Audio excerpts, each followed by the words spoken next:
Mi nombre es Lucía Montero. Tengo 41 años. Y un martes por la noche, mientras buscaba el cargador de mi móvil en el cajón de la mesita de noche de mi marido, encontré un teléfono que no era el suyo. Era negro, pequeño, sin funda. Lo encendí sin pensar, el gesto automático de quien encuentra un objeto y comprueba si funciona antes de preguntar de quién es. Tenía batería, no tenía contraseña, y en la pantalla de inicio había 47 notificaciones sin leer de un número que no tenía nombre guardado. Solo un número, solo 47 mensajes. No los leí esa noche, no porque tuviera miedo, sino porque en el segundo en que vi esa pantalla entendí, con una claridad que no necesitaba confirmación, que lo que había dentro de ese teléfono iba a dividir mi vida en dos partes, el antes y el después. Y quería quedarme en el antes unos minutos más. Lo que encontré cuando finalmente lo abrí al día siguiente no fue lo que esperaba encontrar. No era una amante. Era algo que no tenía nombre todavía en mi cabeza, algo que tardé 3 semanas en entender completamente y otros 3 meses en decidir qué hacer con ello. Antes de contarles lo que había en ese teléfono, suscríbanse al canal si todavía no lo han hecho. Dejen su ciudad y la hora en los comentarios. Los leo siempre. Y quédense hasta el final porque lo que descubrí en esas 3 semanas cambió no solo mi matrimonio, sino la manera en que entiendo lo que significa conocer a alguien de verdad. Déjenme llevarlos 8 años atrás, al día que conocí a Marcos Vidal en una boda a la que ninguno de los dos quería ir. Marcos Vidal era el tipo de hombre que entraba a una habitación y la temperatura cambiaba. No de manera dramática, no era el más guapo, ni el más alto, ni el que hablaba más fuerte. Era algo más sutil, una presencia, la sensación de que cuando te miraba, realmente te estaba mirando, no pensando en lo siguiente que iba a decir, no calculando cómo impresionarte, mirándote. Lo conocí en la boda de una prima lejana en Valencia. Yo había ido sola porque mi entonces novio tenía trabajo ese fin de semana y yo había decidido ir de todas formas porque me negaba a perder una excusa para pasar 2 días en Valencia en mayo. Marcos había ido porque el novio era amigo suyo de la universidad y porque, según me dijo después, también se negaba a perderse 2 días en Valencia en mayo. Estuvimos hablando 3 horas seguidas en la barra del convite. No de cosas importantes, de libros, de ciudades que habíamos visitado, de si el pulpo a la gallega era mejor en Galicia o en Madrid, de por qué ciertas canciones te llevan a momentos específicos de tu vida con una precisión que ningún otro sentido consigue. Hablamos de todo lo que no tiene importancia y que en realidad tiene toda la importancia del mundo. Antes de que terminara la noche, me pidió el número. A los 3 meses estábamos saliendo formalmente. A los 2 años vivíamos juntos en Madrid.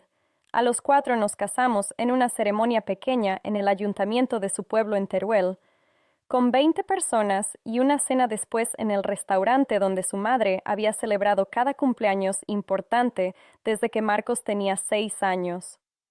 Fue la boda más bonita a la que he asistido. Y he asistido a muchas.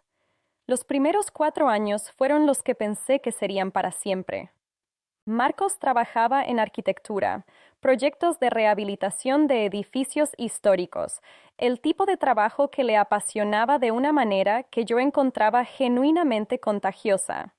Llegaba a casa con fotos de fachadas del siglo XVIII y me explicaba durante 20 minutos por qué la disposición de las ventanas decía algo específico sobre quién había vivido ahí. Yo trabajaba en edición editorial. Leía manuscritos todo el día y llegaba a casa con frases que había subrayado en papel y que quería leerle en voz alta. Éramos dos personas que amaban las cosas con demasiada intensidad y que habían encontrado a alguien que entendía eso sin necesidad de explicación. Lo primero que noté que había cambiado fue el silencio. No el silencio cómodo de dos personas que no necesitan llenar el espacio. El otro silencio. El que aparece cuando alguien lleva algo dentro que no sabe cómo sacar. Lo noté por primera vez hace año y medio. Lo ignoré durante 18 meses. Ese fue mi error. El silencio de Marcos no llegó de golpe. Llegó como llegan las cosas que van a quedarse, despacio, en capas, de manera que cuando finalmente lo reconoces, llevas tiempo respirándolo sin darte cuenta. El primer cambio fue el móvil. Marcos siempre había sido descuidado con su teléfono. Lo dejaba en la mesa del salón, en la encimera de la cocina, en el cuarto de baño. Era el tipo de persona que no entendía la necesidad de privacidad digital porque no tenía nada que ocultar y no le interesaba lo que ocultaban los demás. Empecé a notar hace aproximadamente 2 años que el teléfono había dejado de estar en la mesa del salón, que lo llevaba al cuarto de baño cuando antes no lo hacía, que cuando llegaba un mensaje mientras estábamos comiendo, lo volteaba boca abajo antes de mirar la pantalla. No lo comenté. Le busqué explicaciones razonables: estrés del trabajo, un proyecto difícil, una conversación con un cliente que prefería mantener privada. Las encontré sin dificultad, porque cuando quieres creer algo, los argumentos aparecen solos. El segundo cambio fue el sueño. Marcos siempre había dormido profundo. El tipo de persona que se quedaba inconsciente en 10 minutos y no se movía hasta que sonaba el despertador. Empecé a notar que se despertaba por la noche. Una vez, 2 veces, a veces 3. Se levantaba, iba al salón, volvía 20 minutos después. Una noche me hice la dormida y lo observé salir. Escuché, desde el dormitorio, el sonido específico de alguien tecleando en un teléfono en el silencio de las 3 de la mañana. No salí a preguntarle nada. Me quedé en la oscuridad pensando que quizás tenía insomnio, que quizás el proyecto en el que estaba trabajando le generaba ansiedad, que quizás debería preguntarle cómo estaba en lugar de observarle desde la distancia. El tercer cambio fue en las conversaciones. No que habláramos menos, hablábamos la misma cantidad, pero había algo diferente en la calidad de lo que se decía. Antes, Marcos me contaba cosas antes de que yo preguntara. Ahora respondía cuando yo preguntaba, con respuestas completas y correctas que, sin embargo, tenían algo de ensayado, como si hubiera pensado de antemano qué decir y cómo decirlo. No es algo fácil de explicar, es una diferencia que se siente antes de que se pueda nombrar. Hubo un momento específico, una cena de un sábado de febrero, pasta que había hecho yo, vino que había traído él, en que Marcos me miró de una manera que no había visto antes. No era distancia, era algo más parecido al dolor. Un dolor específico que no tenía que ver con lo que estábamos hablando en ese momento, que era completamente ordinario. Le pregunté si estaba bien. Me dijo que sí. Me preguntó por qué preguntaba. Le dije que lo notaba diferente últimamente. Hubo una pausa de 4 segundos. Me dijo: Estoy bien, Lucía, solo cansado. Acepté esa respuesta. 3 semanas después, encontré el teléfono en el cajón de su mesita de noche. Era un martes. Marcos había salido temprano. Reunión con un cliente en Toledo, había dicho la noche anterior. Yo había trabajado desde casa, había terminado tarde y a las 11 de la noche estaba buscando el cargador de mi móvil que había dejado en algún lugar del dormitorio. Abrí el cajón de su mesita de noche porque a veces dejaba el mío ahí sin recordarlo. El cargador no estaba, el teléfono sí, negro, pequeño, sin funda, enchufado a un cargador que no reconocí, uno de esos genéricos que se venden en cualquier tienda de electrónica. Lo saqué del cajón, lo encendí, sin contraseña, 47 notificaciones de un número sin nombre. Lo puse de vuelta en el cajón exactamente como lo había encontrado. Cerré el cajón, salí del dormitorio, me serví un vaso de agua en la cocina. Me quedé de pie en la oscuridad de la cocina durante quizás 10 minutos, no pensando en nada concreto, simplemente dejando que el cuerpo procesara lo que la mente todavía no quería nombrar. Luego me fui a la cama. Marcos llegó a las 11:15. Se duchó. Se metió en la cama. Me preguntó cómo había ido el día. Le dije que bien. Le pregunté cómo había ido Toledo. Me dijo que el cliente era difícil, pero que el proyecto era interesante. Nos dimos las buenas noches. Ninguno de los dos durmió bien esa noche. Yo lo sé porque yo no dormí. Y él lo sé porque a las 3 de la mañana escuché que se levantaba, iba al salón y volvía 20 minutos después. A la mañana siguiente, cuando Marcos salió a trabajar, abrí el cajón de su mesita de noche. El teléfono seguía ahí. Lo saqué. Me senté en la cama. Abrí los mensajes. Y tardé aproximadamente 2 minutos en entender que lo que tenía en las manos no era lo que había pensado que iba a encontrar. No era una amante. Los 47 mensajes sin leer no eran de una mujer, no eran de nadie con quien Marcos tuviera una relación romántica o sexual, eran de un médico. El número sin nombre guardado era el número de un médico. Tardé varios minutos en entender lo que estaba leyendo porque los mensajes usaban terminología que no era mi vocabulario habitual, palabras técnicas, referencias a pruebas, a resultados, a protocolos, a un diagnóstico que aparecía mencionado por sus siglas en varios de los mensajes. Busqué las siglas en el móvil, me quedé mirando la pantalla. Las busqué de nuevo porque pensé que había leído mal. No había leído mal. Marcos tenía un diagnóstico médico que llevaba, según las fechas de los mensajes más antiguos en ese teléfono, 14 meses ocultándome. No una infidelidad, una enfermedad que no era terminal. Quiero aclararlo porque sé que en este punto la mente va al peor lugar. No era terminal. Era crónica, manejable con tratamiento, pero seria. El tipo de diagnóstico que cambia la manera en que planificas tu vida, el tipo de diagnóstico que algunas personas procesan solas durante meses antes de poder decírselo a alguien. Marcos lo había procesado solo durante 14 meses, sin decirme nada. Me quedé sentada en esa cama con su teléfono en la mano durante un tiempo que no sé cuantificar. No llorando, eso vino después, simplemente procesando la reorganización completa de los últimos 14 meses, cada silencio, cada noche que se levantaba, cada respuesta que había parecido ensayada, cada momento en que lo había notado diferente y había aceptado solo cansado como explicación. No estaba ocultándome a una persona, estaba ocultándome a sí mismo. Y yo, que me había pasado 14 meses buscando explicaciones externas, construyendo narrativas sobre distancia y secretos, no había visto lo único que realmente importaba, que el hombre con el que me había casado tenía miedo, un miedo específico y real que no había sabido cómo contarme. Puse el teléfono de vuelta en el cajón, me duché, me preparé un café y me senté en la mesa de la cocina a esperar que Marcos llegara a casa. Si alguna vez han descubierto algo sobre alguien que querían y resultó ser completamente diferente de lo que esperaban, no mejor ni peor, sino diferente, escriban en los comentarios, porque creo que esa experiencia es más común de lo que admitimos. Suscríbanse si todavía no lo han hecho. Lo que pasó cuando Marcos llegó a casa esa tarde es la conversación más importante que he tenido en mi vida. Marcos llegó a las 7:15. Entró, dejó la mochila en el recibidor como siempre. Se quitó la chaqueta, me saludó con un beso en la mejilla. El ritual de 8 años. Se sirvió agua de la nevera. Se apoyó en la encimera. Me preguntó qué había para cenar. Le dije que todavía no había preparado nada. Notó algo en mi voz. Marcos siempre había sido bueno notando cosas en mi voz. Me miró con esa atención específica que era lo primero que me había enamorado de él en aquella boda en Valencia. Preguntó, ¿estás bien? Le dije. Encontré el teléfono. Silencio.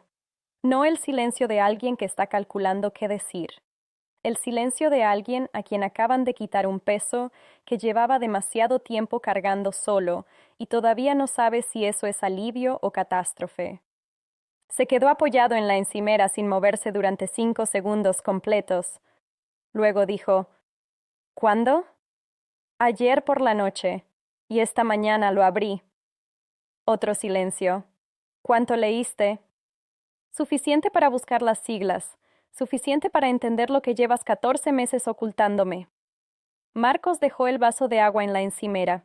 Se pasó la mano por la cara, el gesto que hacía siempre cuando estaba buscando cómo empezar algo difícil.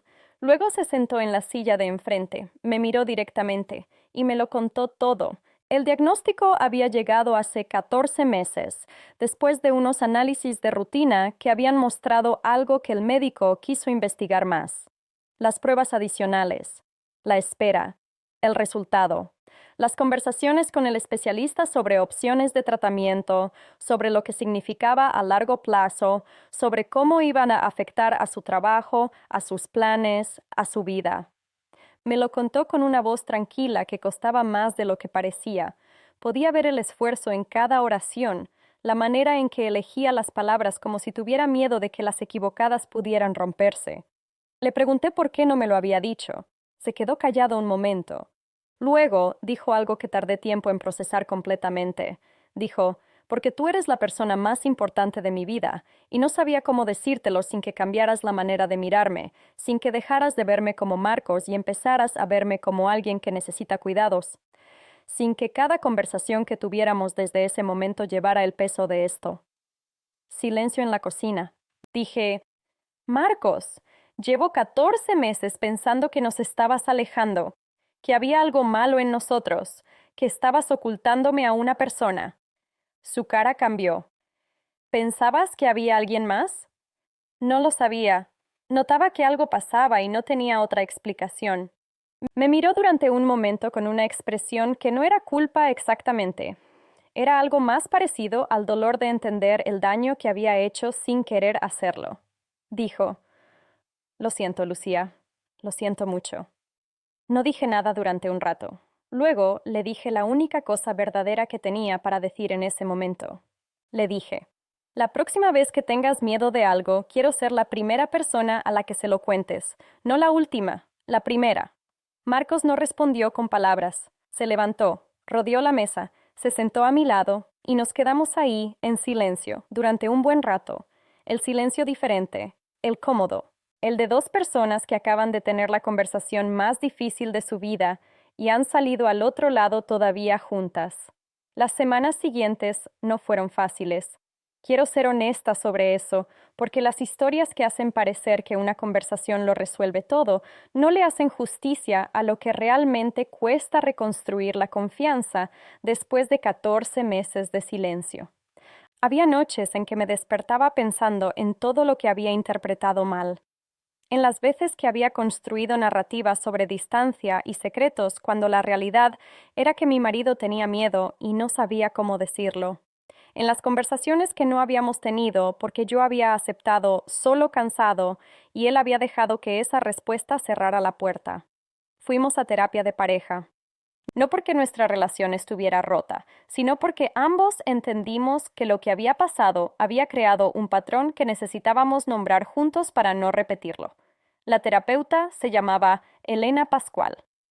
En la segunda sesión le preguntó a Marcos por qué creía que le había resultado imposible decírmelo. Marcos pensó un momento.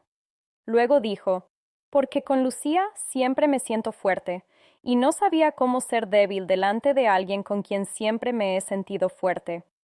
Elena Pascual me miró a mí. Me preguntó qué sentía al escuchar eso. Le dije la verdad, que era lo más triste y lo más bonito que me habían dicho en mucho tiempo. Triste porque significaba que mi marido había cargado solo con algo enorme para proteger una imagen que yo nunca le había pedido que mantuviera. Bonito porque significaba que lo que sentía cuando estaba conmigo era algo que valía la pena proteger.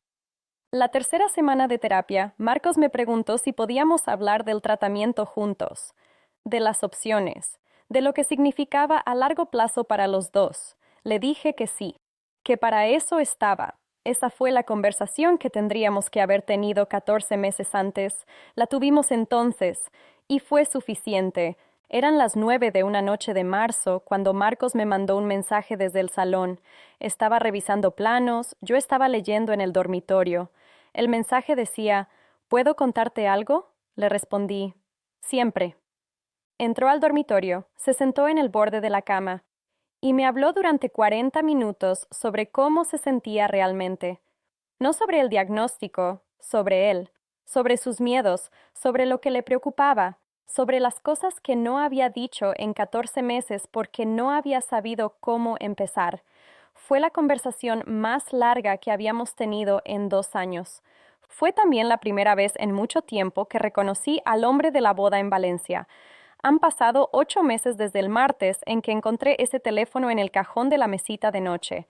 Marcos está en tratamiento. Va bien, no perfecto, porque estas cosas no van perfectas, pero bien, tiene días mejores y días peores y ahora me los cuenta todos, los buenos y los malos, los que tiene ganas de contar y los que le cuestan.